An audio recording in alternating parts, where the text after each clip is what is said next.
Hello friends, welcome back to Chitra science hub. आज का हमारा टॉपिक है पॉलीमर रिएक्शंस। पॉलीमर्स हमारे कौन कौन से रिएक्शन शो करते हैं ऑर्गेनिक केमिस्ट्री में। जो फंक्शनल ग्रुप जो हमारे जनरल जो रिएक्शन शो करते हैं वो सबके सब रिएक्शन पॉलीमर्स भी शो करते हैं। उनमें से पहला रिएक्शन है hydrolysis. Polymers with amide ester and acetal linkage can be easily hydrolyse in the presence of acids and alkalis. वो पॉलीमर्स जिनके अंदर एमाइड ईस्टर या एसिटल की लिंकेज होती है वो इजीली हाइड्रोलाइज हो जाते हैं एसिड्स और एल्काली की प्रेजेंस में। When such groups are present in chain backbone, hydrolysis lead to chain scission। और जब ये हमारे चेन के अंदर चेन की बैकबोन में प्रेजेंट होते हैं तो हाइड्रोलाइसिस की वजह से चेन का सीजन हो मतलब चेन जो आपका कट जाती है। जैसे ये हमारा ग्रुप है, इसके अंदर NH और CO, तो ये यहाँ से आपका जो है सीजन हो जाएगा तो NH2 ग्रुप अलग और COH ग्रुप अलग हो जाएगा। तो ये इस ग्रुप का NH-COH ग्रुप का हमारा हाइड्रोलाइसिस हो गया। On the other hand when these hydrolysable groups form the side group, यदि ये हमारे साइड चेन में होते हैं, साइड ग्रुप के फॉर्म में होते हैं पॉलीमर चेन के अंदर, hydrolysis leads only to a change of functional group and not to any chain scission. यदि ये हमारे जो है साइड चेन के फॉर्म में होते हैं, साइड ग्रुप के फॉर्म में होते हैं, तो उस केस में क्या है, चेन का सीजन नहीं होता, केवल क्या है एक फंक्शनल ग्रुप जो है दूसरे फंक्शनल ग्रुप में कन्वर्ट हो जाता है। जैसे हमने इसका हाइड्रोलाइसिस लिया हुआ है तो ये आपका क्या हो गया, इसका हाइड्रोलाइसिस मतलब ये चेन एज इट इज़ है, बस हमारा क्या है इन ग्रुप का हमारा हाइड्रोलाइसिस हो गया। तो इसी तरह से हमारा ये वाला है क्योंकि यहाँ पे ये हाइड्रोलाइजेबल ग्रुप है तो आपका OCOCH3 ग्रुप किस में चेंज हो गया, OH में चेंज हो गया। तो जब वो साइड चेन में आपके प्रेजेंट होते हैं तब आपका जो है चेन का सीजन नहीं होता, एक फंक्शनल ग्रुप दूसरे फंक्शनल ग्रुप में कन्वर्ट हो जाता है।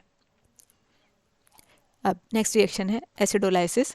एसिडोलाइसिस is the degradation of the molecule in the presence of an acid. Acid की प्रेजेंस में जब किसी मॉलिक्यूल का डिग्रेडेशन होता है तो उसे एसिडोलाइसिस कहते हैं। Acidolysis involves the splitting of the polymer molecule using carboxylic acids. Carboxylic acids को यूज करके इनके क्या है स्प्लिटिंग हो जाती है पॉलीमर्स की। जैसे हमने ये एग्जाम्पल लिया हुआ है NHCH2 होलन एन, मतलब कितना भी हो सकता है चूंकि पूरी बैकबोन है इसकी, NHCOCH2, यहाँ पे N1 N2 मतलब ये दोनों अलग अलग भी हो सकते हैं, मतलब CO।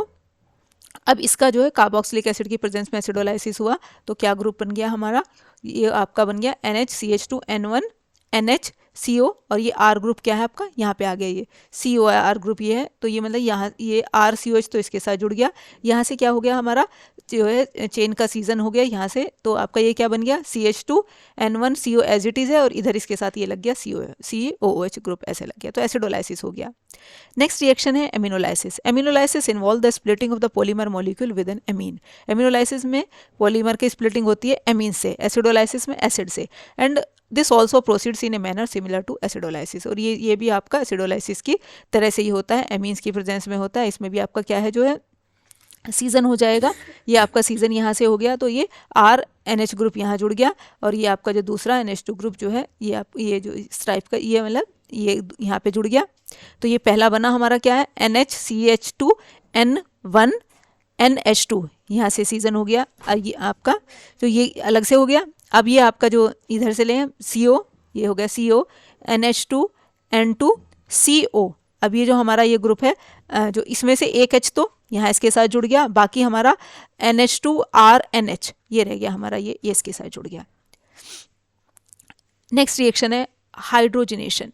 हाइड्रोजिनेशन जो प्रॉपर्टी होती है वो अनसेचुरेटेड ऑर्गेनिक मॉलिक्यूल्स की होती है, मतलब जहां आपका डबल या ट्रिपल बॉन्ड होता है उस पर हाइड्रोजन का addition. In the presence of a catalyst hydrogen can be added in a main chain of the polymer molecule as well as the side group of the polymer chain double bond. Catalyst की presence में hydrogen जो है वो main chain में भी यदि unsaturation है तो वहाँ भी ऐड हो सकता है, और यदि साइड चेन में कहीं अनसेचुरेशन है तो वहाँ भी जुड़ सकता है। जैसे इसमें हमारा क्या है, यहाँ अनसेचुरेशन है पॉलीआइसोप्रीन के अंदर तो एक H यहाँ जुड़ जाएगा, एक H आपका यहाँ जुड़ जाएगा, तो आपका ये हमारी हाइड्रोजिनेशन की प्रोडक्ट हो गई। In polyisoprene hydrogen is added on the backbone and forms a polymer resembling an alternating copolymer of ethylene and propylene. इसे हम देखें तो ऐसा लग रहा है कि आपका इथाइलिन और प्रोपाइलिन का अल्टरनेट आपकी लिंकेज है।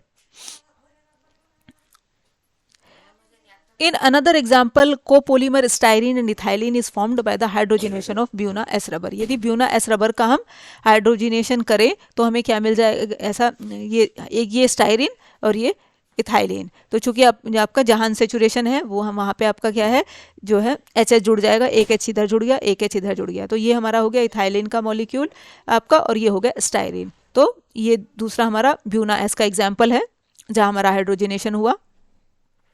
Polymer with double bond on the side group, यदि साइड ग्रुप में हमारा डबल बॉन्ड है, जैसे ये इसमें साइड ग्रुप के फॉर्म में है, तो यहाँ हमारा जहाँ जहाँ अनसैचुरेशन है वहाँ हाइड्रोजन ऐड हो जाएगा और ये रिएक्शन निकल की प्रेजेंस में होता है एलिवेटेड टेम्परेचर और हाई प्रेशर में। नेक्स्ट है addition reaction. Addition reactions of chlorine, hydrogen chloride, ozone, bromine etcetera on unsaturated polymer molecule are also scene.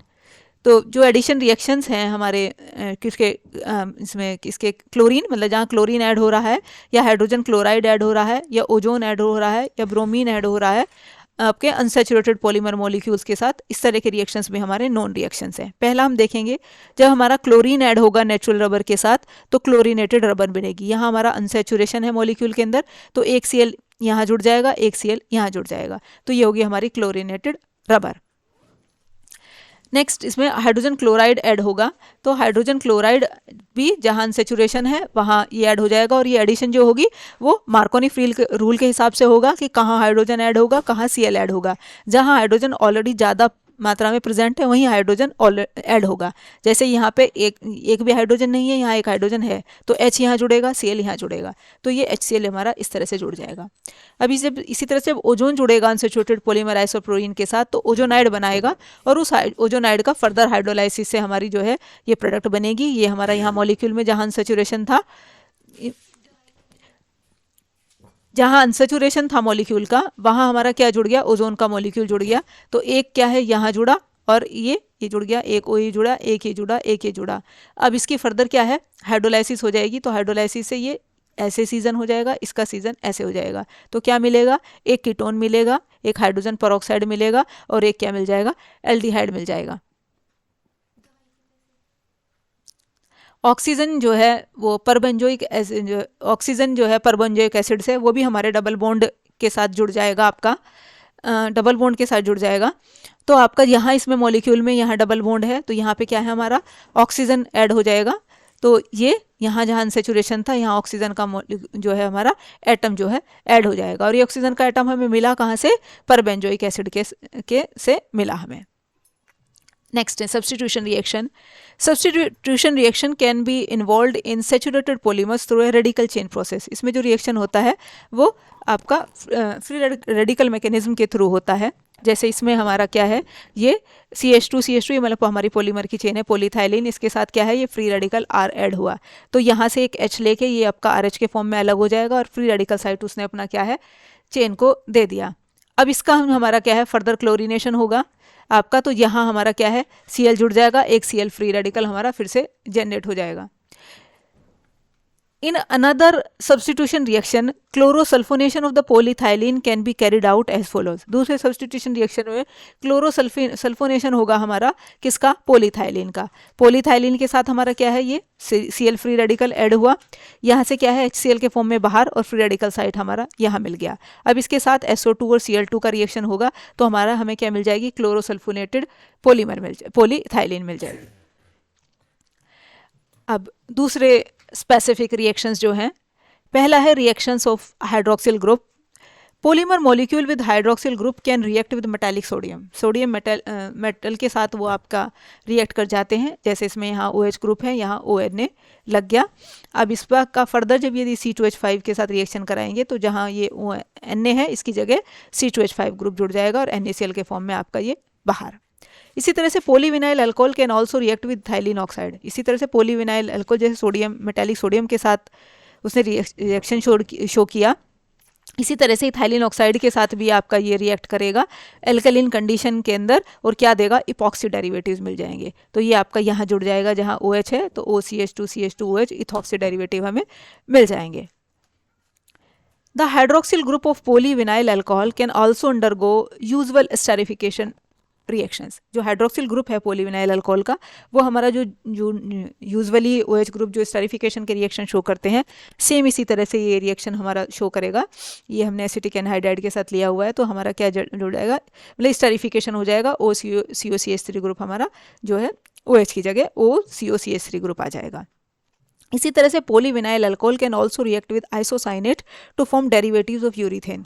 इसी तरह से पॉलीविनाइल अल्कोहल जो है आइसोसाइनेट के साथ रिएक्ट करके क्या बनाता है, यूरिथेन के डेरिवेटिव्स। तो हाइड्रोक्सिल ग्रुप के जितने भर भी रिएक्शन है सबके सब रिएक्शंस ये शो करता है। अब एल्डिहाइडिक ग्रुप के जो जो रिएक्शंस हैं वो सब रिएक्शन शो करेगा। Aldehyde group are present along the chain of polyacrylene and hence they can react in a manner similar to that of simple aldehyde। जिस तरह से सिंपल एल्डिहाइड रिएक्शन शो करते हैं सेम इसी तरह से यदि आपकी चेन के अंदर जो है एल्डिहाइडिक ग्रुप हो वो सेम इसी तरह से रिएक्शन शो करेगा। पहला है पर addition of sodium bisulphite to polyacrolein. Polyacrolein के साथ जब हमने सोडियम बाइसल्फाइड का रिएक्शन शो किया तो हमें जो नॉर्मल एल्डिहाइडिक ग्रुप के साथ सोडियम बाइसल्फाइड रिएक्शन आपका देता है सेम वही देगा। यहाँ पे जो है आपका इधर OH जुड़ जाएगा और ये SO3Na। Similarly polyacrolein react with hydroxylamine as well as phenyl hydrogen. Phenyl hydrogen के साथ भी रिएक्शन शो करेगा आपका ये आपका और आप हाइड्रोक्सिल एमीन के साथ भी और फिनाइल हाइड्रोजन के साथ भी। पहले हम देख लेते हैं हाइड्रोक्सिल एमीन के साथ।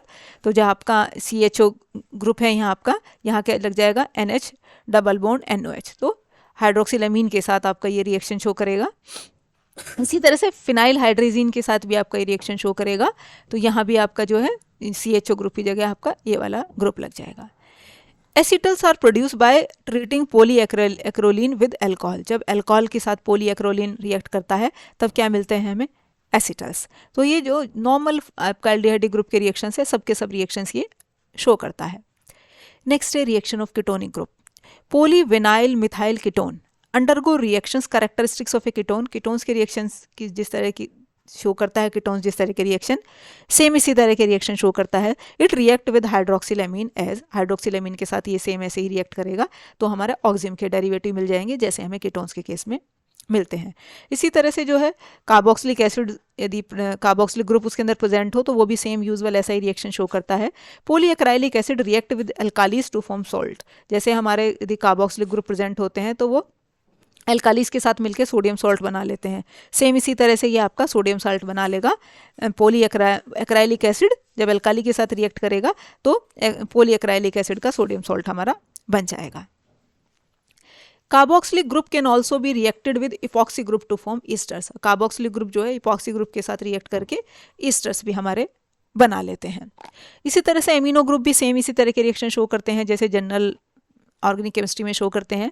Amino group react in polyvinyl amine can be reacted with reagent such as acetic anhydride और benzene sulphonyl chloride to form modified polymer. और ये भी हमारे क्या है मॉडिफाइड पॉलीमर बन जाते हैं। इससे जहाँ हमारा NH ग्रुप था यहाँ NHCOCH3 ग्रुप जुड़ जाएगा। इससे हम एसिटिक एनहाइड्राइड के साथ रिएक्ट कराएंगे।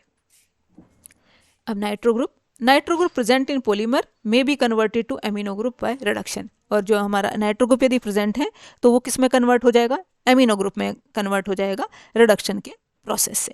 इसी तरह से यदि एमाइड ग्रुप प्रेजेंट हो amide group present along a polymer chain can undergo Hofmann degradation reaction.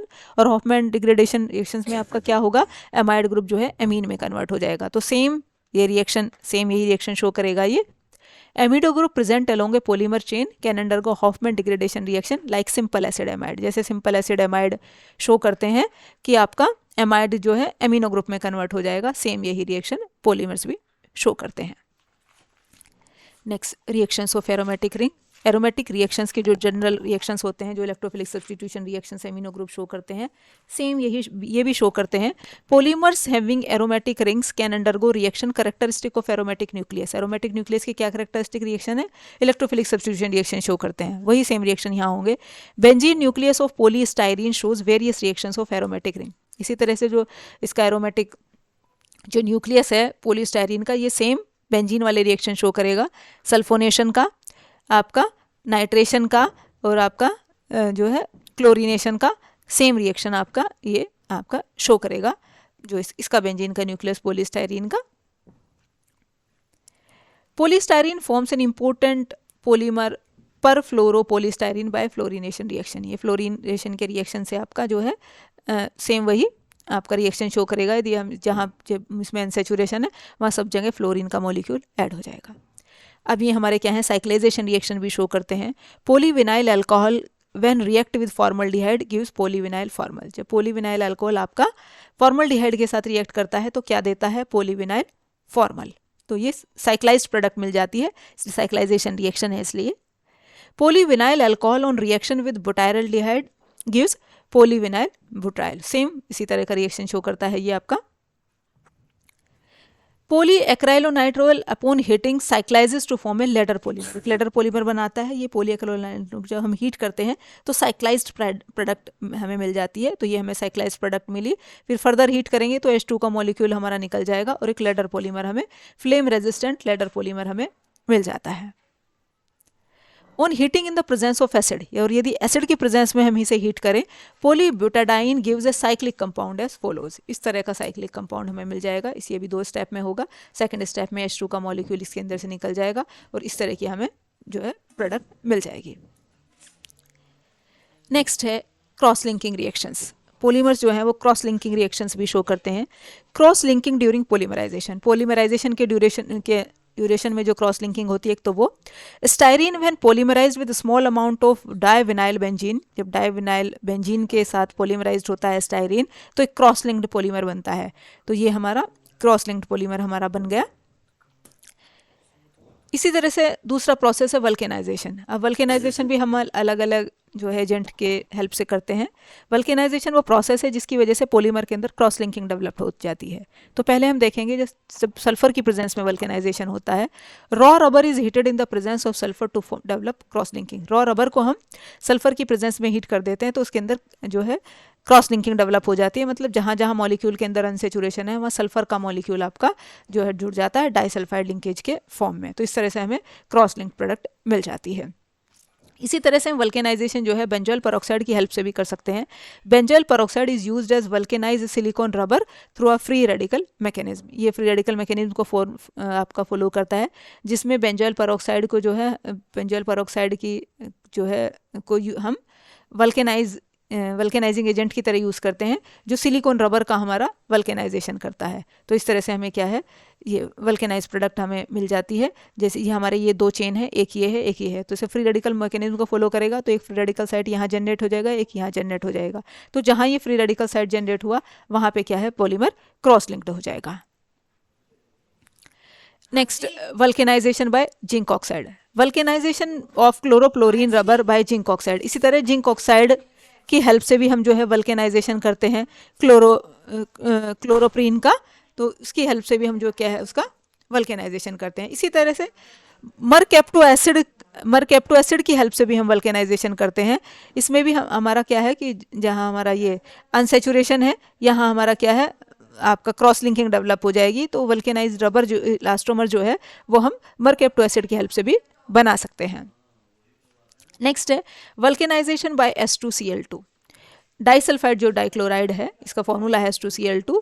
इसे भी हम वल्केनाइजिंग एजेंट की तरह यूज़ कर सकते हैं. इसकी हेल्प से हम क्या है रबर का वल्केनाइजेशन करते हैं और ये उसका मैकेनिज्म है. ये H2Cl2 हमारा इससे एक S मॉलिक्यूल अलग हो जाएगा HCl2S. पहले हमारा क्या है ये HCl2 इसके साथ अटैक करेगा तो जो है आपका ये मॉलिक्यूल के अंदर जहाँ ये अनसेचुरेशन है वहीं ऐड होगा.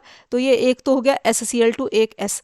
तो ये हमारा HCl2 ने इस पर अटैक किया तो एक Cl तो आपका यहाँ जुड़ जाएगा और HCl यहाँ जुड़ जाएगा.